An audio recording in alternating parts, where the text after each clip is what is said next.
मुंबईच्या छत्रपती शिवाजी महाराज टर्मिनस स्टेशनवरती त्या रात्री नेहमीसारखीच प्रचंड गर्दी होती.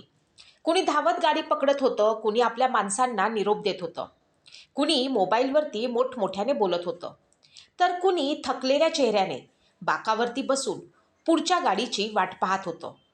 स्टेशनवरती सतत घोषणा सुरू होत्या. प्लॅटफॉर्म क्रमांक 4 वर येणारी लोकल, चहाच्या टपऱ्यांवरनं येणारा चहाचा वास, कुलींचा गोंधळ, भटक्या कुत्र्यांचा वावर आणि हजारो माणसांच्या आवाजांनी भरलेलं ते स्टेशन रात्रीही जागच होतं. पण त्या हजारो लोकांच्या गर्दीत प्लॅटफॉर्म क्रमांक 6च्या एका कोपऱ्यात एक छोटासा मुलगा एकटाच बसला होता. त्याचं वय जास्तीत जास्त 6-7 वर्ष असेल. अंगावरती फिक्कट झालेला हिरवा टी शर्ट, मळलेली अर्धी पॅन्ट, पायात चप्पल नाही, केस विस्कटलेले आणि डोळ्यात अशी भीती, जणू जगातला सगळा अंधार त्याच्या मनात उतरला होता. त्या मुलाचं नाव होतं कृष्णा. कृष्णा सतत गर्दीकडे पाहत होता. प्रत्येक वेळी कुणी स्त्री समोरून गेली की त्याचे डोळे चमकायचे, पण काही क्षणात पुन्हा निराश व्हायचे, जणू तो कुणाची तरी वाट पाहत होता. त्याच्या छोट्या हातात एक जुनी कापडी पिशवी होती. त्या पिशवीत एक तुटकी खेळण्यांची गाडी आणि एक छोटासा फोटो होता. फोटोमध्ये कृष्णा एका बाईच्या मांडीवरती बसून हसत होता. ती बाई म्हणजे त्याची आई राधा. रात्र वाढत होती. स्टेशनवरची गर्दी कमी व्हायला लागली. चहावाला शेखर आपली टपरी बंद करायला निघाला, तेव्हा त्याची नजर कृष्णावरती गेली. तो मुलगा अजूनही तिथेच बसला होता. शेखर काही क्षण त्याच्याकडे बघत राहिला. मुंबई स्टेशनवर हरवलेली मुलं नवीन नव्हती, पण या मुलाच्या चेहऱ्यावरती काहीतरी वेगळंच दुःख होतं. तो हळूहळू त्याच्याजवळ गेला आणि हलक्या आवाजात विचारलं, "ए छोट्या, घरी नाही जायचं?" कृष्णा दचकला. त्यानं काही उत्तर दिलं नाही, फक्त पिशवी आणखी घट्ट पकडली. "नाव काय रे तुझं?" शेखरने पुन्हा विचारलं. मुलगा हळू आवाजात म्हणाला, "कृष्णा." "आई बाबा कुठे आहेत?" हा प्रश्न ऐकताच कृष्णाचे डोळे भरून आले. त्यानं ओठ चावले. काही सेकंद तो शांत बसला आणि मग कुजबजला, "आई उठत नाही." शेखरचं हृदय अक्षरशः धडधडलं. "म्हणजे?" कृष्णा आता थरथरत बोलू लागला. "आई झोपली होती. मी उठवलं, पण ती उठली नाही. मग खूप लोक आले, मला ढकललं आणि मी ट्रेनमध्ये बसलो." त्याचा आवाज तुटत होता. त्या छोट्याशा मुलाच्या डोळ्यात इतकी भीती होती की शेखरला काही क्षण काही बोलवतच नव्हतं. त्याने लगेच त्याला वडापाव आणून दिला. कृष्णाने तो हातात घेतला, पण खायला मात्र सुरुवात केली नाही. तो शांतपणे तो पिशवीत ठेवू लागला. "का रे?" शेखरनं विचारलं. कृष्णा हलक्या आवाजात म्हणाला, "आईसाठी. तिला भूक लागेल." हे ऐकताच शेखरचे डोळे पाणावले.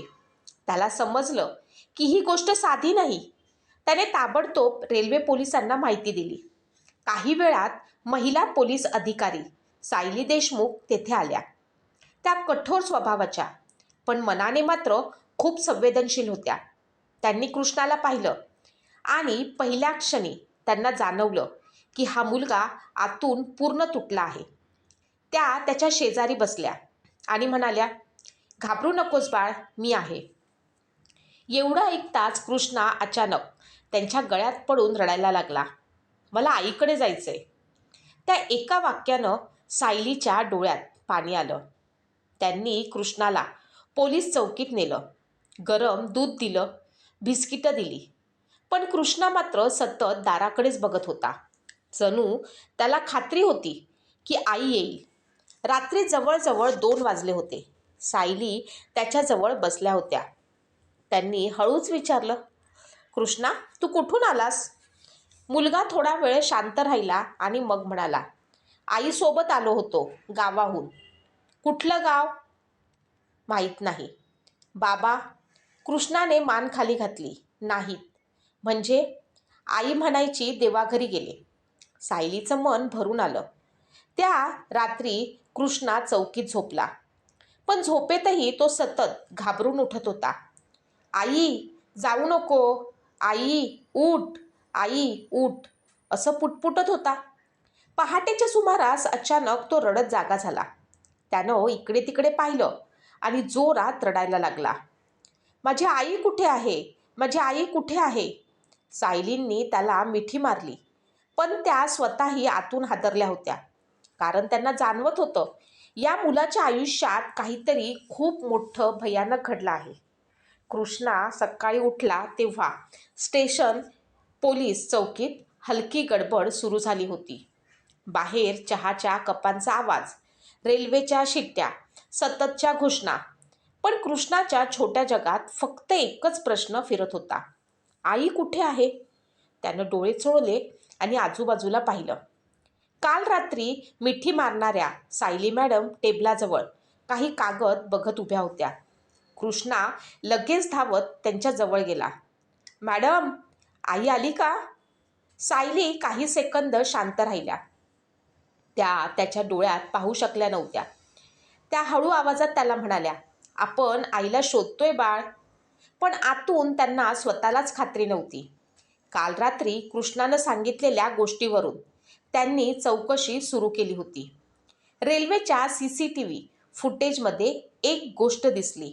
2 दिवसांपूर्वी रात्री उशिरा एक बाई आणि छोटा मुलगा स्टेशनवरती उतरले होते. बाई खूप अशक्त दिसत होती.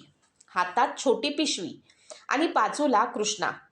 दोघं प्लॅटफॉर्मच्या बाकावर बसले होते. काही वेळानं ती बाई अचानक खाली पडल्याचं फुटेजमध्ये दिसलं. गर्दी जमली. कुणीतरी पाणी टाकलं.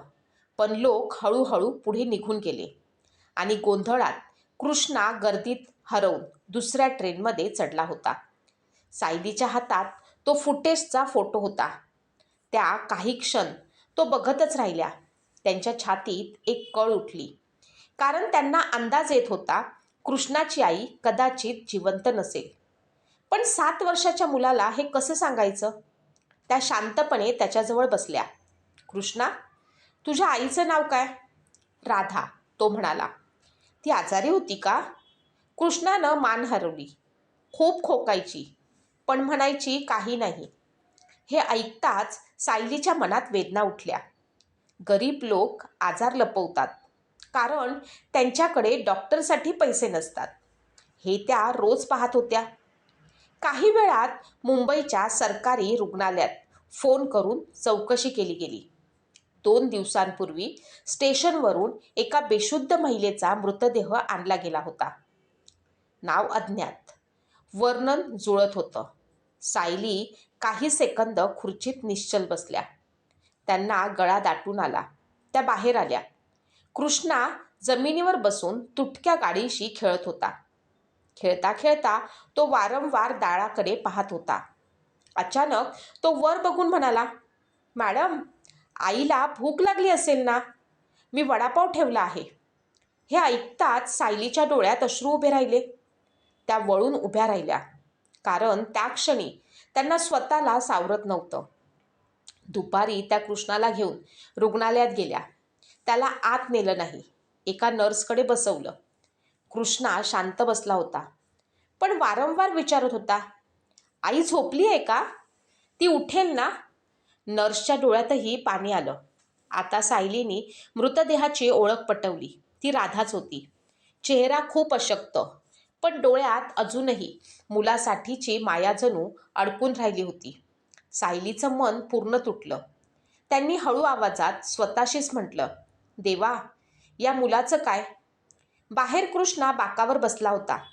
त्यानं अचानक खिशातून फोटो काढला आणि हसत नर्सला दाखवला. ही माझी आई. सुंदर आहे ना? नर्स काही बोलू शकली नाही, फक्त मान हलवली. कृष्णा पुन्हा म्हणाला, ती मला कधी उपाशी झोपू देत नाही. आणि मग अचानक शांत झाला. काही क्षणांनी त्याने हळू आवाजात विचारलं, मॅडम, जर आई खूप झोपली तर ती परत उठते का? सायली बाहेर आल्या तेव्हा त्यांना आयुष्यातला कदाचित सर्वात कठीण क्षण समोर दिसत होता. तो 7 वर्षांचा मुलगा, ज्याच्या जगात आता कोणीच उरलं नव्हतं. त्या त्याच्या बाजूला बसल्या. खूप वेळ काहीच बोलल्या नाहीत. मग हळूच विचारलं, कृष्णा, आईनं कधी कोणाचा नंबर दिला होता का? नातेवाईकांचा? कृष्णा बराच वेळ विचार करत राहिला. मग पिशवीतून एक कागद काढला. त्यावरती अर्धवट शाईने लिहिलेलं होतं, मामा, गणपत, धाराशिव. सायलीच्या मनात छोटीशी आशा निर्माण झाली. कदाचित कृष्णाचं कुणीतरी असेल. पण त्यांना अजून माहीत नव्हतं हा मामा कृष्णाला आपलंसं करणार होता की त्याच्या आयुष्यात आणखी एक दुःख घेऊन येणार होता. सायली मॅडमनी त्या कागदावरचा नंबर अनेकदा लावला, पण सुरुवातीला कोणी फोन उचलत नव्हतं. संध्याकाळ जवळ आली होती. कृष्णा पोलीस चौकीच्या कोपऱ्यात शांत बसून खिडकीबाहेर ट्रेनकडे पाहत होता. प्रत्येक वेळी ट्रेन थांबली की तो आशेनं उठून बघायचा. जणू अजूनही त्याला वाटत होतं आई येईल. काही वेळानं तो हळूच सायलीजवळ आला आणि विचारलं, मॅडम, आईला इतकी झोप का लागली आहे? त्या क्षणी सायलीच्या घशात शब्द अडकले. त्या फक्त एवढंच म्हणाल्या, कधी कधी माणसं खूप थकतात बाळा. रात्री उशिरा अखेर फोन लागला. समोरून एक रागीट कोरडा आवाज आला. कोण? सायलींनी शांतपणे सगळी माहिती सांगितली. काही क्षण तिकडून शांतता होती. मग तो माणूस म्हणाला, राधा, ती अजून जिवंत होती? हे वाक्य ऐकताच सायलीच्या कपाळावरती आठ्या पडल्या. त्यांनी स्वतःला सावरत विचारलं, तुम्ही कृष्णाचे मामा आहात? हो, पण आम्ही तिच्याशी वर्षांपासून संबंध ठेवले नाहीत. मुलगा एकटा आहे. समोरून काही सेकंद शांतता. मग तो माणूस त्रासिक स्वरात म्हणाला, उद्या येतो. दुसऱ्या दिवशी सकाळी कृष्णा पुन्हा स्टेशनच्या दिशेनं पाहत बसला होता. त्याच्या हातात कालचा वडापाव अजूनही पिशवीत होता. तो सुकून कठीण झाला होता. पण कृष्णा तो फेकत नव्हता. हा आईसाठी, तो म्हणायचा. दुपारच्या सुमारास चौकीत एक जाडजूड रापलेला माणूस आला. अंगावरती सुरकतलेला शर्ट, डोळ्यात कसलीच माया नाही. कुठं आहे मुलगा? त्यानं विचारलं. सायलींनी कृष्णाकडे बोट दाखवलं. कृष्णा त्या माणसाकडे गोंधळून पाहत होता. हा तुझा मामा आहे? सायली म्हणाल्या. कृष्णा काही सेकंद शांत राहिला. मग हळू आवाजात विचारलं, आई कुठे आहे? त्या माणसाने नजर चुकवली. चल, गावाला जायचंय. आई नाही येणार. कृष्णाचा आवाज थरथरला. मामाने चिडून म्हटलं, किती प्रश्न विचारतोस? कृष्णा दचकला. तो लगेच शांत झाला. सायलीच्या मनात कळ उठली. त्यांना पहिल्या क्षणी जाणवलं, या मुलाला प्रेम मिळणार नाही. गावाला निघायच्या आधी कृष्णा अचानकपणे म्हणाला, मॅडम, आईला भेटायचंय.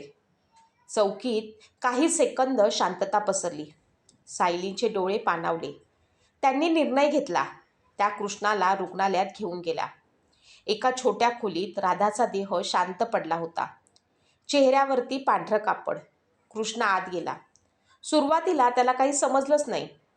तो आईजवळ गेला.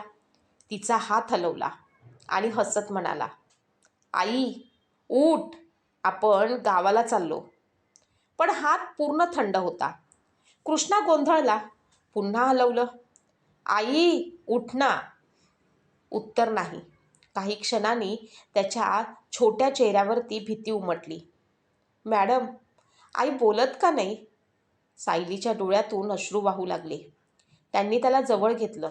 थरथरत्या आवाजात म्हणाल्या, बाळ, तुझी आई आता देवाघरी गेली. कृष्णा काही सेकंद निश्चल उभा राहिला. जणू त्याला शब्द समजलेच नाहीत. मग अचानक तो जोरात रडायला लागला.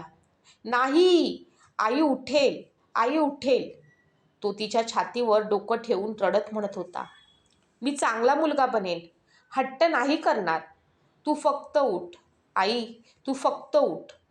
त्या खोलीत उभ्या नर्सेसही रडत होत्या. कारण काही दुःख इतकी मोठी असतात की अनोळखी माणसंही आपलं दुःख विसरतात. शेवटी कृष्णाला बाहेर आणलं गेलं. तो अजूनही रडत होता. पिशवीतला वडापाव काढून त्यानं आईच्या बाजूला ठेवला आणि कुजबुजला, आई, तुला भूक लागली तर खा. त्या दिवशी संध्याकाळी कृष्णा मामासोबत गावाला निघाला. ट्रेन सुरू झाली. मुंबई स्टेशन मागे सरकत होतं.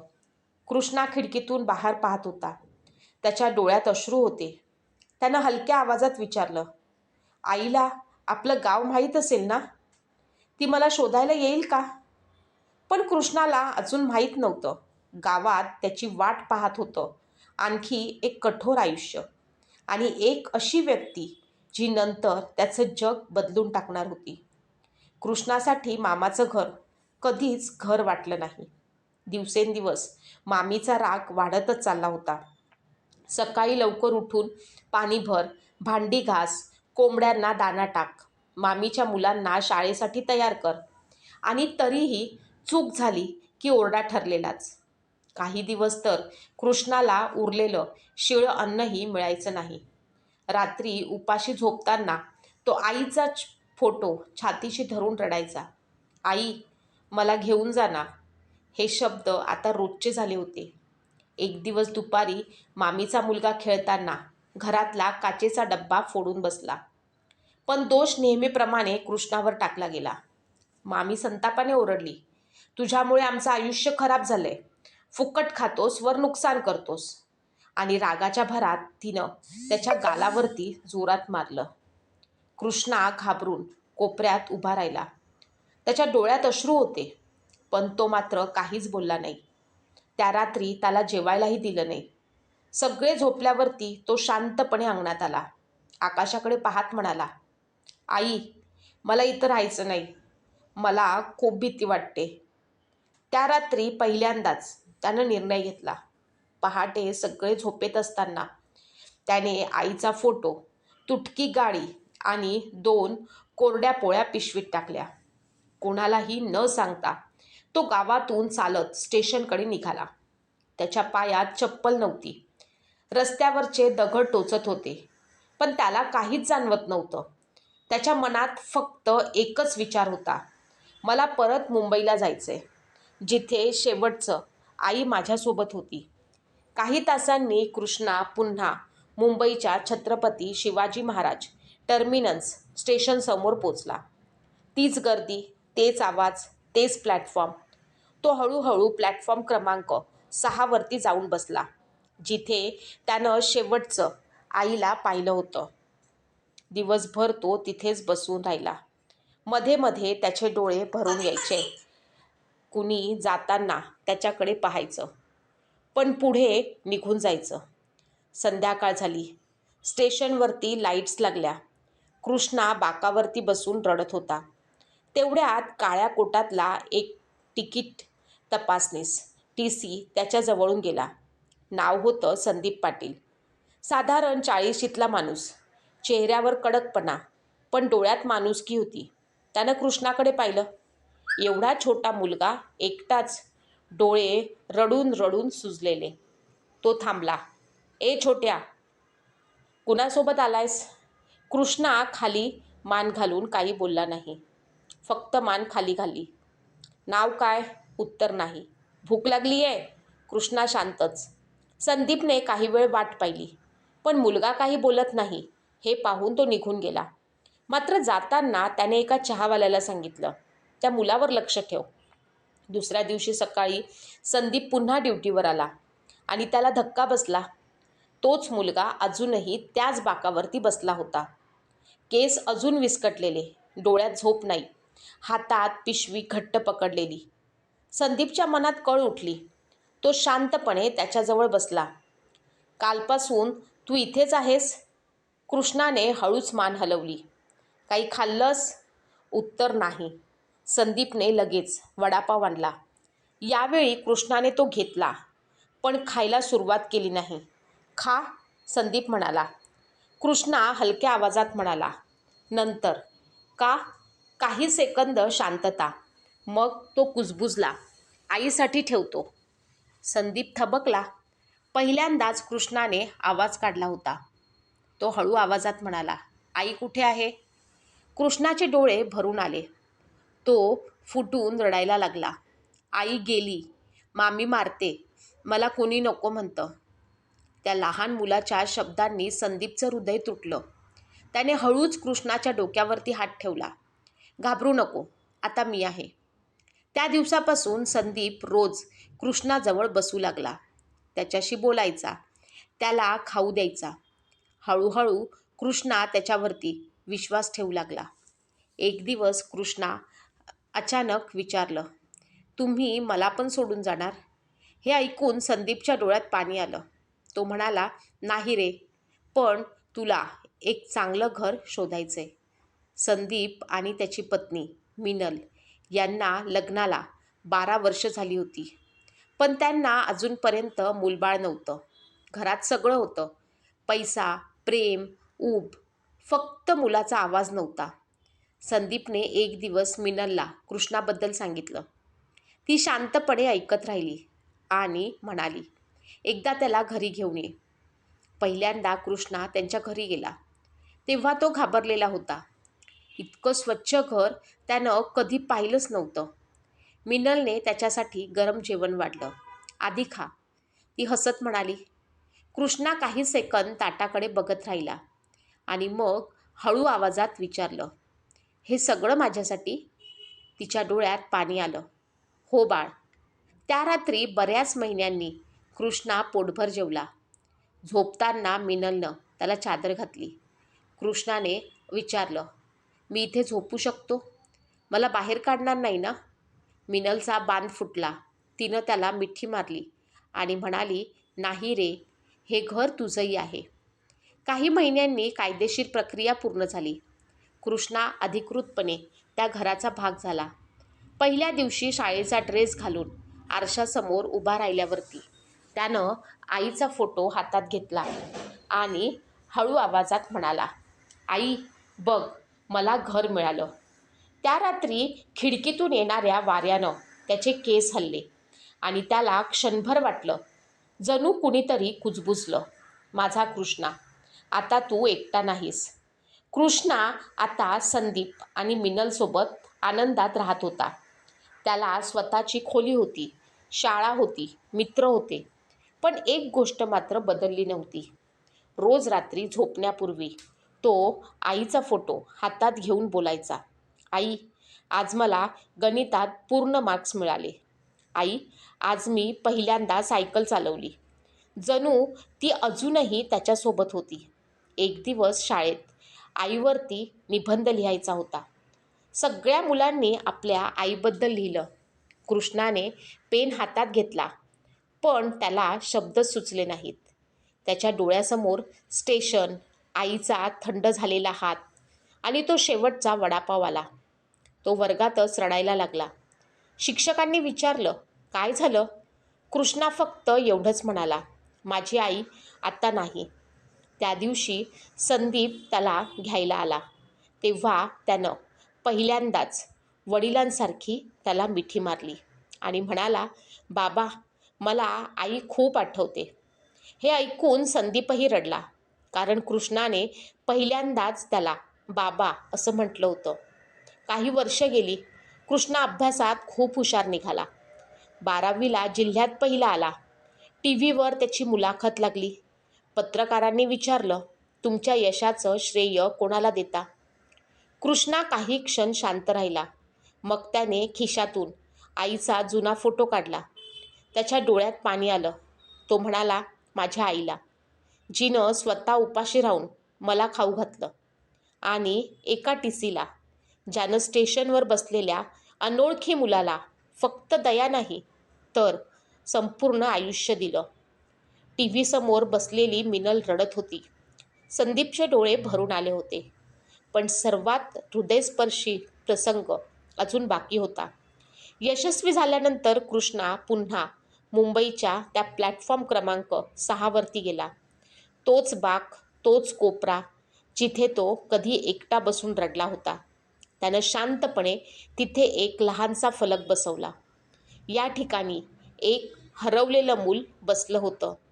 त्याला आई गमवावी लागली, पण एका माणसाच्या माणुसकीमुळे त्याला पुन्हा घर मिळालं. कृपया एखादं रडणारं मूल दिसलं तर त्याच्याकडे दुर्लक्ष करू नका. फलक बसवल्यानंतर कृष्णा काही मिनिटं तिथेच उभा राहिला. त्याच्या डोळ्यात अश्रू होते. त्यानं आकाशाकडे पाहिलं आणि हळू आवाजात म्हणाला, आई, त्या दिवशी तू मला एकटं सोडलंस असं मला वाटलं होतं. पण आज समजतंय, तू मला हरवलं नाहीस. तू मला योग्य माणसापर्यंत पोहोचवलंस. आणि त्या क्षणी त्याला असं वाटलं, जणू गर्दीतून त्या गोंगाटात कुठेतरी आईचा आवाज पुन्हा ऐकू आला. माझा कृष्णा, मला तुझा खूप अभिमान आहे.